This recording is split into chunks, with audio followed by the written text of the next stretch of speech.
सोचिए, हमारे इस प्लैनेट के भविष्य में एक जबरदस्त टक्कर होने वाली है।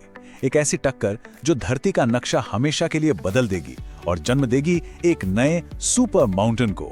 चलिए इस दिलचस्प कहानी में जरा गहराई से उतरते हैं। तो पहला और सबसे बड़ा सवाल यही है, क्या ये सच में होने वाला है? क्या अफ्रीका का एक बहुत बड़ा हिस्सा टूटकर भारत से टकराने की राह पर है? और इसका जवाब हैरानी की बात है, हाँ है। जियोलॉजिस्ट का यही मानना है कि अफ्रीका का सोमालियन हिस्सा धीरे धीरे अलग हो रहा है और आज से लगभग 5 करोड़ साल बाद ये सीधा भारतीय उपमहाद्वीप से टकराएगा। और सुनिए, ये कोई साइंस फिक्शन की कहानी नहीं है, ये एक वैज्ञानिक भविष्यवाणी है। अब भविष्य की ये बात सुनने में किसी फिल्म जैसी लग सकती है ना? लेकिन सच तो ये है कि ऐसा ही कुछ पहले भी हो चुका है। इस बात को समझने के लिए हमें इतिहास में थोड़ा पीछे जाना होगा और देखना होगा कि आखिर हमारे हिमालय का जन्म कैसे हुआ था। चलिए जरा कल्पना करते हैं।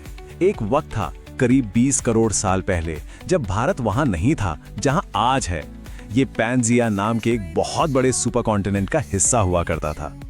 फिर करीब 10 करोड़ साल पहले इसने अफ्रीका और अंटार्कटिका से अलग होकर उत्तर की तरफ अपना लंबा सफर शुरू किया।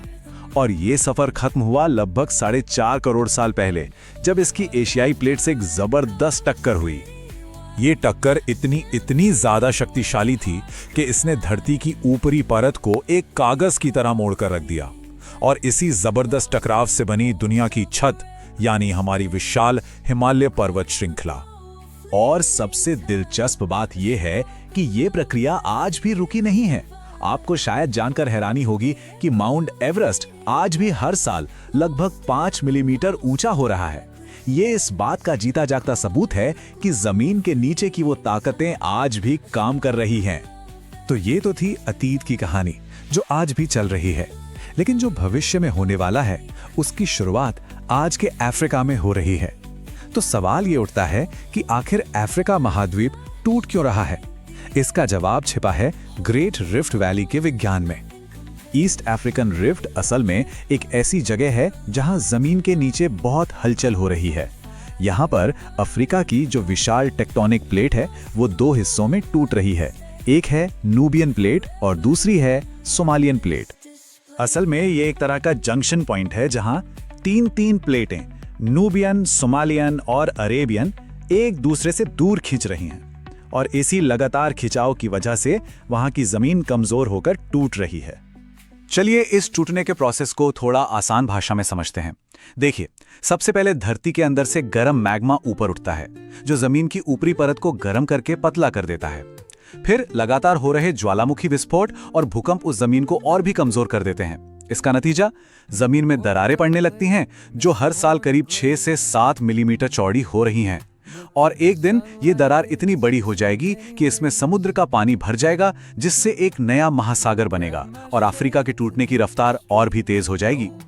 तो चलिए अब एक बार फिर टाइम मशीन में बैठकर भविष्य में चलते हैं और एक झलक देखते हैं कि इस टक्कर के बाद जो नई सुपर माउंटेन रेंज बनेगी वो आखिर कैसी दिखेगी।